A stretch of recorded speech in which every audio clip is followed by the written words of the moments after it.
The annual gala had ended 2 hours ago, but the parking garage beneath Whitmore and Associates still held 3 cars. One of them belonged to Marcus Cole, a 34-year-old facilities coordinator who had stayed late to help break down the event. The other belonged to Claire Ashford, the CEO who had built the company from a regional consulting firm into a national powerhouse. When her driver called to say his car had broken down 20 miles away, and Marcus was the only employee still in the building, the request came through security like a quiet favor no one was supposed to remember. She slid into the back seat without a word. The smell of champagne and expensive perfume filled the car. Marcus adjusted his rearview mirror and pulled out of the garage. The city lights of Minneapolis stretched before them like scattered diamonds. For 11 minutes, neither of them spoke. The silence was not uncomfortable, but it was heavy, the kind that forms when two people from entirely different worlds are suddenly sharing the same small space. Then, somewhere around Lake Street, she said something he did not expect. Her voice was softer than he had ever heard it. "You don't have to take the long way. I know where I live." It was not a command, it was almost an apology. The next morning, Marcus arrived at work 7 minutes early, the way he always did. He parked in the same spot on the third level of the garage, took the service elevator to the 9th floor, and checked the maintenance log before anyone from the executive suite had finished their first cup of coffee. The building was a glass tower in downtown Minneapolis, and from his small office near the utility closet, he could see the reflection of the sky, but never the sky itself. That was fine with him. He had learned a long time ago that there were certain views reserved for certain people, and he was not one of those people. He had been with the company for 4 years. In that time, he had seen Claire Ashford maybe a dozen times, always from a distance, always surrounded by people who moved when she moved and laughed when she laughed.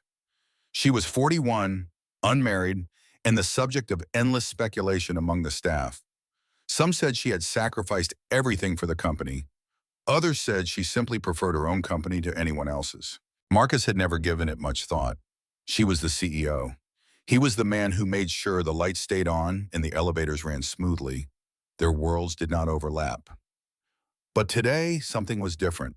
He was replacing a ceiling tile in the East Corridor when she walked past with her assistant, a young man named Bradley, who always looked like he was on the verge of a panic attack. Claire paused just for a moment, and her eyes met his. It was not a smile. It was not a nod.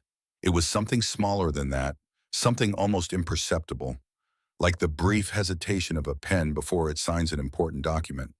Then she was gone, her heels clicking against the marble floor, and Bradley was hurrying to keep up. Marcus climbed down from the ladder and stood there for a moment, holding the old ceiling tile in his hands. He could not name what had just happened. He could not even be sure that anything had happened at all, but he knew with a certainty that surprised him that the way she looked at him was not the same as it had been before. It was not warmer. It was not friendlier. If anything, it was more careful, as if she were suddenly aware of where she placed her gaze and what it might mean. That awareness, that deliberate caution, was more unsettling than any smile could have been. For 4 years, he had been invisible to her. Now somehow, he was not, and he had no idea what to do with that. He thought about the ride home. He had not told anyone about it, not even his daughter Lily, who was 8 years old and noticed it everything. The company had a strict policy about discretion, and Marcus had spent his whole life being discreet. He had grown up in a small town in Wisconsin, the son of a mechanic and a school secretary, and he had learned early that there were certain things you did not talk about. You did not talk about money when you did not have it. You did not talk about dreams when they seemed impossible. And you did not talk about the way a woman looked at you when she was your boss and you were the man who fixed her broken toilets. But he could not stop thinking about that moment in the car, the way she had spoken to him without the sharpness that everyone else seemed to expect. The way she had said, "I know where I live," as if she were reminding herself as much as him. There had been something vulnerable in her voice, something that did not match the image of the woman who commanded boardrooms and crushed competitors. For 11 minutes, she had been someone else. And now, standing in the corridor with a ceiling tile in his hands, Marcus wondered if she remembered it as clearly as he did. 3 days later, Marcus was restocking the supply closet on the 14th floor when he heard voices coming from the small conference room nearby. He did not mean to eavesdrop. The door was slightly open, and the voices carried. And by the time he realized who was speaking, it was too late to walk away without making noise. Claire's voice was unmistakable, that clear, measured tone that made every word sound like it had been rehearsed. "I'm not moving him to the facilities team at the new building," she said. "Find someone else." Bradley's voice was higher, more anxious. "But the position is a promotion. Better hours, better pay. He's been here 4 years. It would make sense." "I said no." There was a pause, and then Claire spoke again, quieter this time, almost to herself. "If I do it, it won't be clean." Marcus stood frozen in the supply closet, a box of printer paper in his hands. He did not know what she meant. He was not sure he wanted to know, but he understood with a sudden clarity that she was talking about him. She was refusing to do something that might benefit him, not because she did not care, but because she cared too much. Because any favor she gave him now would be tangled up in that night, in those 11 minutes of silence, in whatever had passed between them in the darkness of his car. He set down the printer paper and closed the closet door behind him. He took the service elevator back to his floor and sat in his small office for a long time, staring at the reflection of the sky in the glass. He had wanted to believe that the change in her gaze was imaginary, a trick of the light, a story he was telling himself because his life had become too quiet since his wife left. But it was not imaginary. It was real, and the distance between them, which had once been invisible because it was so vast, was now sharp and defined, like a line drawn in the sand. He thought about his daughter, Lily, who was waiting for him at his mother's house. He thought about the life he had built, small and careful and safe. He thought about Claire Ashford sitting in her corner office with her view of the real sky, making decisions that would never appear in any memo or email. She was protecting both of them, he realized. She was keeping the line clean, but in doing so, she had made him see the line for the first time, and he could not unsee it. It was nearly 9 o'clock on a Thursday night when Marcus finished repairing a faulty thermostat on the executive floor. The building was mostly empty, the lights dimmed to their evening setting, and he was thinking about nothing in particular when the elevator doors opened and Claire Ashford stepped out. She was carrying a leather bag over one shoulder and a stack of folders in her arms, and she looked for just a moment, surprised to see him. They stood there facing each other across the marble lobby.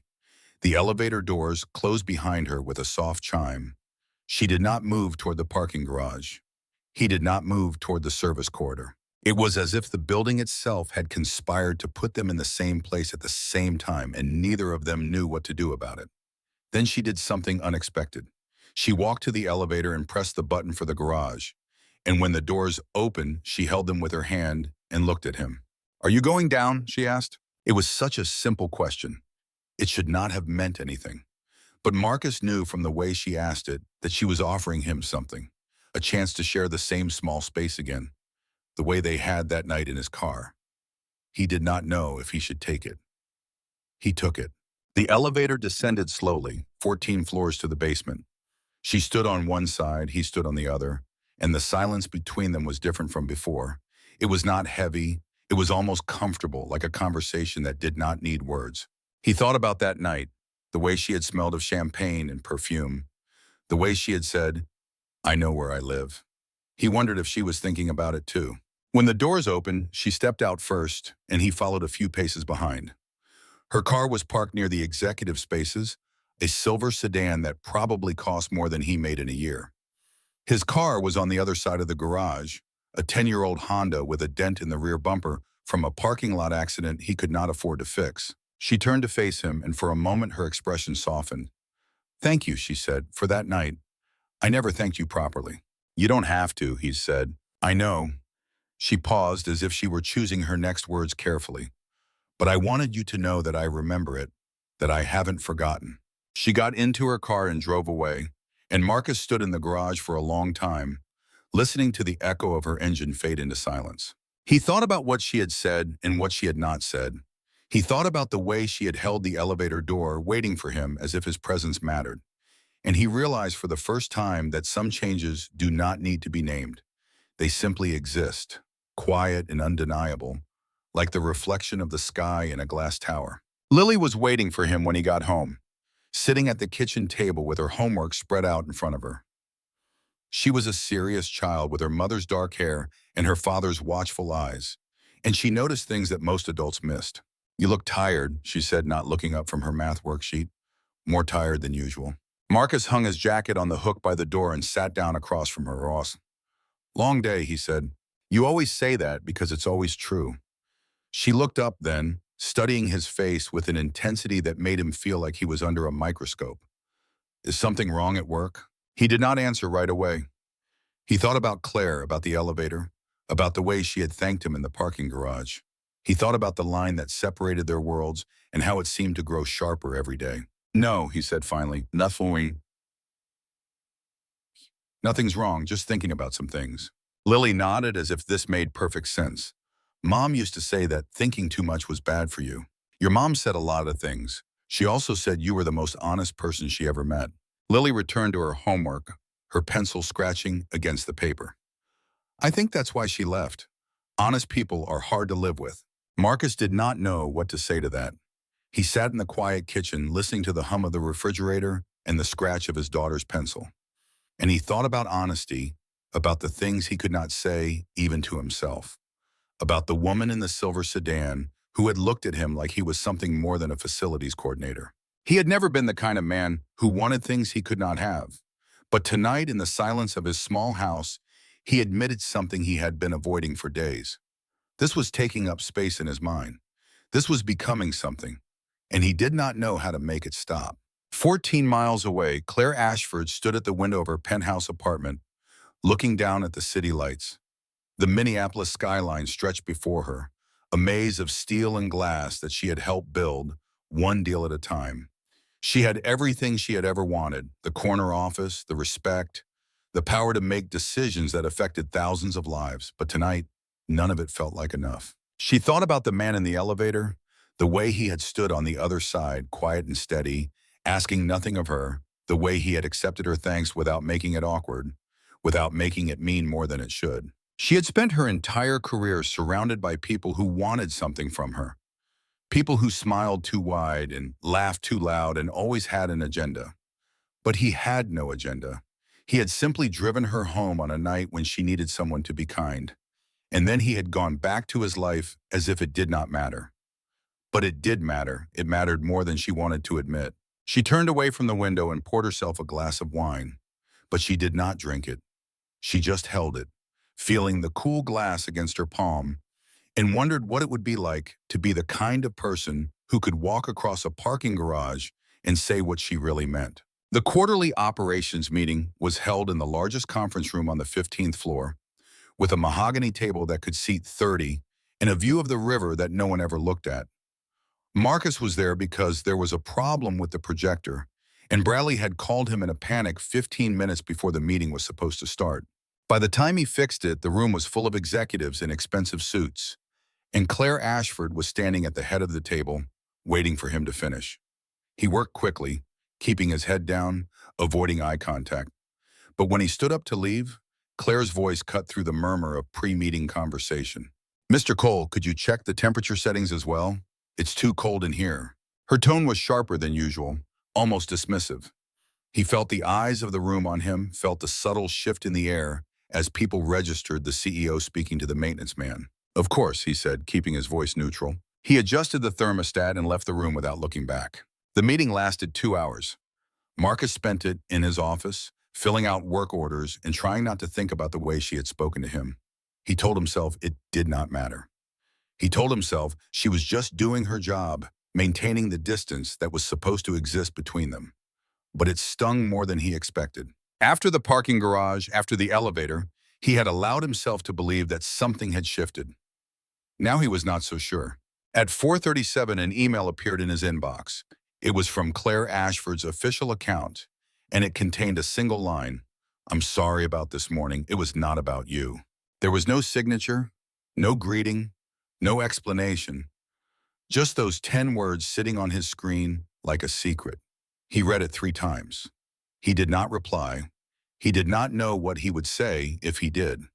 But he saved the email in a folder he had never used before, a folder labeled personal. And he went back to work with a strange feeling in his chest, something between hope and confusion. They were both trying to control something that could not be controlled. And every attempt to push it down only made it more present, more undeniable. It happened on a Tuesday afternoon, the kind of ordinary moment that should not have meant anything at all. Marcus was on his way to fix a leaky faucet on the 12th floor when the elevator stopped between floors, and the lights flickered once before settling into a dim emergency glow. He pressed the call button, but there was no response. The building's intercom crackled and went silent. And then the doors opened slightly, just a few inches, and he realized he was not alone. Claire Ashford was standing on the other side of the gap, her phone pressed to her ear, her expression a mixture of annoyance and something else, something that looked almost like relief when she saw him. "The system's down," she said, lowering her phone. "They're saying 20 minutes. 20 minutes in a space barely large enough for 4 people, with a woman he had spent weeks trying not to think about." He nodded and leaned against the wall, giving her as much room as he could. She did the same, standing on the opposite side, her arms crossed over her chest. For the first 5 minutes, neither of them spoke. The emergency lights cast strange shadows on the walls, and the silence was thick with everything they were not saying. Then Claire sighed, a sound so human and unguarded that it startled him. "I owe you an explanation," she said. "You don't owe me anything." "I know, but I'm going to give you one anyway." She looked at him, and for the first time since that night in his car, he saw the woman beneath the title. "When you drove me home, I was not myself. I had too much to drink, and I was tired. And I let my guard down in a way I never do, and you did not take advantage of that. You did not tell anyone. You did not treat me any differently the next day." "Why would I?" "Because that's what people do," she said. "They see a moment of weakness, and they use it. They file it away for later, for when they need something. But you didn't, and that made me realize something I did not want to realize." He waited. "I can't talk to you the way I did before," she said. "Not because I don't want to, but because I don't trust myself to keep it professional. And in my position, professional is the only thing I'm allowed to be." The elevator hummed back to life, the lights flickering to full brightness. The doors slid open, and the ordinary world rushed back in with its fluorescent lights and its ringing phones and its endless, relentless demands. Claire straightened her jacket and stepped out, her heels clicking against the marble floor. But before she disappeared around the corner, Ivory corner, she turned back. "Thank you," she said, "for listening, and for not making this harder than it already is." She was gone before he could respond, and Marcus stood in the elevator, watching the doors close, understanding for the first time that this was not a love story. It was something else entirely. It was about boundaries and choices and the space between what you want and what you are allowed to have. A week later, Marcus asked to speak with his supervisor, a tired-looking man named Gerald, who had been with the company since before Claire Ashford took over. "I want to request a transfer," Marcus said, "to the satellite office in Adena. I heard they need a facilities coordinator out there." Gerald looked at him over the top of his reading glasses. "That's a step down, less responsibility, longer commute." "I know. Is there a problem here?" Marcus thought about how to answer. He thought about Claire, about the elevator, about the email he had never replied to. He thought about the way she looked at him now, careful and guarded, as if she were afraid of what might happen if she let herself be anything else. "No problem," he said. "I just think it would be better for everyone if I moved to a different location." Gerald shrugged. "I'll put in the paperwork, but it might take a few weeks." Marcus thanked him and went back to his work. He told himself it was the right decision. He told himself he was doing what Claire had not been able to do, making the choice that would keep everything clean. But that night, when he picked up Lily from his mother's house and drove home through the darkening streets, he felt something he had not expected. He felt like he was running away. The next morning, there was a knock on his office door. He looked up, expecting Gerald or one of the junior maintenance staff, and found Claire Ashford standing in the doorway. She was wearing a charcoal suit and an expression he could not read. "May I come in?" she asked. He nodded, too surprised to speak. She stepped inside and closed the door behind her, and suddenly his small office felt even smaller. "I heard about your transfer request," she said. "Gerald mentioned it this morning. Word travels fast." "I'm the CEO. Word is supposed to travel fast to me." She crossed her arms, and for a moment she looked almost uncertain. "I want to know why." "You know why." "I want to hear you say it." He stood up because sitting while she was standing felt wrong. "Because this is getting complicated. Because every time I see you, I think about that night and about the elevator and about all the things we're not supposed to say, and because you deserve to run your company without some facilities coordinator making things awkward. Is that what you think you're doing? Isn't it? She was quiet for a long moment. Then she took a step closer, and her voice dropped to something softer than he had ever heard it. I don't want you to go, she said. I know that's selfish. I know it makes everything more complicated, but I'm telling you anyway, because you deserve to know the truth. When you're here, I feel seen. Not as the CEO, not as the woman everyone expects me to be, just seen. Marcus did not know what to say. He had spent his whole life being the kind of man who did the right thing, who kept his head down and worked hard and did not want things he could not have. But standing here in his tiny office with the reflected sky, he wanted something he could not name. I'm not asking you to stay, Claire said. I'm just asking you not to leave because of me. If you go, let it be because you want something different, not because you're trying to protect me from myself. She left before he could answer, and Marcus sat back down in his chair, staring at the door she had closed behind her, and wondered what it meant to be seen. The rumor started the way all rumors do, with a whisper in the break room and a knowing look exchanged across the copy machine. Someone had seen them. Someone always sees. By Thursday, the story had made its way through the entire building, growing more elaborate with each retelling. The CEO and the maintenance man, a late-night drive, an affair, some said a scandal, others predicted. The truth, as always, was smaller and more complicated than anyone imagined. Claire handled it the way she handled everything, with swift, decisive action. She called a meeting with HR and legal, and by Friday afternoon, an official memo had been sent to all staff reminding them of the company's harassment policies and the consequences for spreading unfounded gossip. The whispers stopped, at least in public, but the damage was done. Marcus saw her once that week in the lobby on his way out. She was surrounded by her usual entourage, Bradley and two senior partners, and a woman from marketing who always seemed to be taking notes. Their eyes met across the marble floor, and he saw something in her expression that looked like regret. Then she turned away, and her heels clicked toward the elevator, and he walked out into the cold Minneapolis evening alone. He thought about what the rumor had cost her.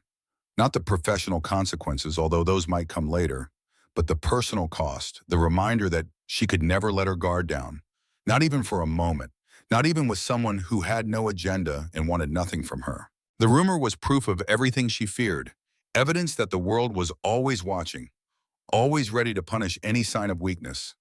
And he had been the catalyst. He had been the one who drove her home that night, who shared her silence, who made her feel something she was not supposed to feel. He wished he could tell her it was not her fault, but they did not speak.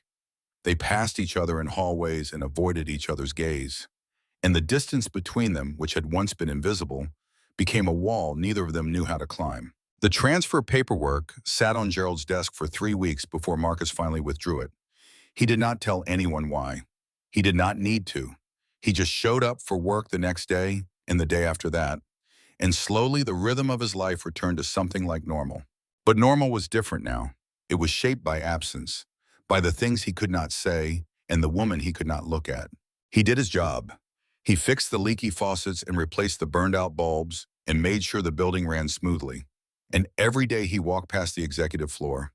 And every day he did not stop until one afternoon, 2 months after the rumor had finally died down, he found a folded note in his locker. There was no name, no signature, just a few words in handwriting he did not recognize, but somehow knew. Third floor conference room 615, if you can, if you. He did not know what to expect. He did not know if it was a trap, a test, a chance to finally say goodbye. But at 6:15, he took the service elevator to the third floor and found the conference room empty, except for Claire Ashford, sitting at the far end of the table with a cup of coffee in her hands. She looked up when he entered. "You came." "I wasn't sure I should." "Neither was I." She gestured to the chair across from her. "Please." He smiled down. The conference room was dim, lit only by the evening light filtering through the windows, and the city stretched out behind her like a painting. "I want you to know," she said, "that nothing has changed. Not really. I'm still who I am. You're still who you are. The world is still the world, with all its rules and expectations.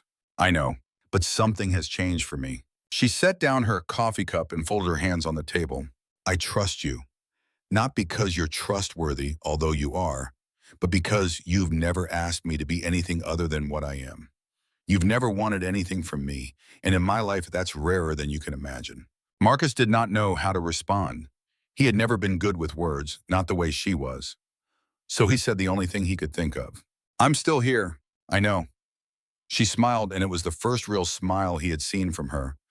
Not the polished ones she wore for boardrooms and press conferences, but something softer and more fragile. "That's enough." Months passed, the seasons changed, the leaves fell, and the snow came, and the city transformed itself the way cities do. Marcus continued his work, and Claire continued hers, and they rarely spoke directly. But something was different now. It was in the way she nodded to him when they passed in the hallway. It was in the way she trusted him with small things, things that did not appear in memos or work orders. Once, when a water pipe burst on the executive floor at midnight, she called him directly instead of going through the emergency line. He arrived in 20 minutes, and she stayed to watch him work. Not because she needed to, but because she wanted to. He learned to read her in ways that surprised him. He knew when she had a difficult meeting by the tension in her shoulders. He knew when she had won in a negotiation by the slight lift in her step. He knew when she was exhausted, when she was hopeful, when she was pretending to be fine and was not. And she learned to read him, too, in her own way. She noticed when he came in early and stayed late. She noticed when something was bothering him. Once, when Lily was sick and he had to leave in the middle of the day, Claire signed off on his absence before anyone else even knew he was gone. They did not talk about that night in the car. They did not talk about the elevator, or the conference room, or the rumor that had almost destroyed something before it had a chance to exist. They did not need to. The understanding between them was like a language only they spoke, a connection that did not require words to be real. The end of the year came quietly, with a company holiday party that Marcus did not attend. He had learned to avoid those events, to stay in the shadows where he was most comfortable. But when he came in the next morning to check the heating system, he found a small package on his desk. There was no card, no note, no return address, just a book, worn and well-loved, with an inscription on the first page in handwriting he now recognized. "For the man who drove me home when I couldn't drive myself. Thank you for not asking who I was." He sat in his office for a long time holding the book and thinking about everything it represented. She was right, he realized. Nothing had changed. They were still who they were, still living in separate worlds that only intersected in elevators and hallways, and the quiet moments between the noise. But something had changed for him too. He had seen her, not the CEO, not the legend, not the woman everyone expected her to be, just her. And once you see someone that way, you cannot unsee them. He put the book in his locker next to the note she had left him months before. And then he went back to work, knowing that some relationships do not need to be named. They simply exist, quiet and undeniable, like the sky reflected in glass, like a conversation that never ends, like two people who walk parallel paths through the same world and know, without ever saying it, that they are not alone. The winter deepened, and Claire Ashford continued to run her company with the precision and brilliance that had made her legendary. The board meetings came and went. The deals closed.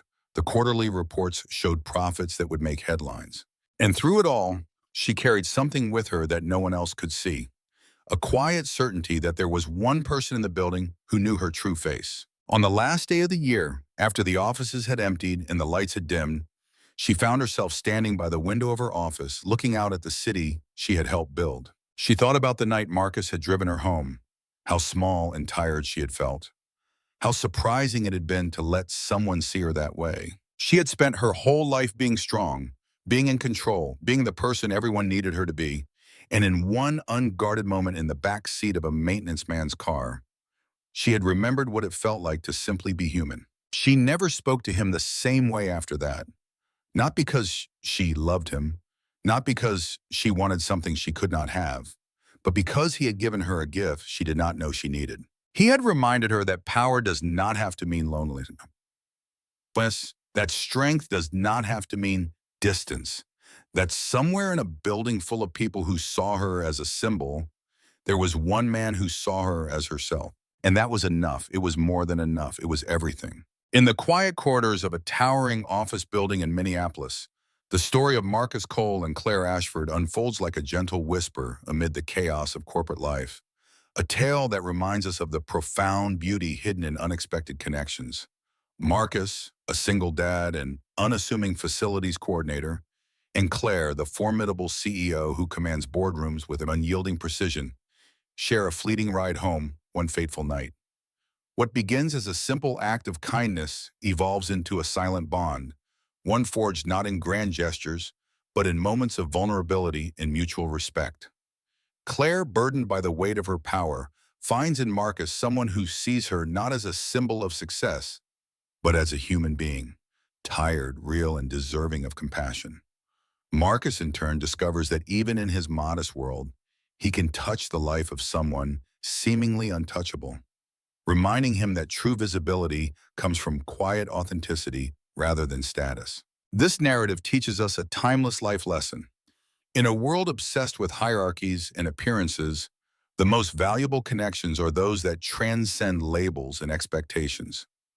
We often build walls around ourselves, professional facades, social barriers, or self-imposed isolation, to protect our hearts from the messiness of genuine interaction. Yet, as Marcus and Claire illustrate, it's in lowering those guards, even briefly, that we find solace and strength.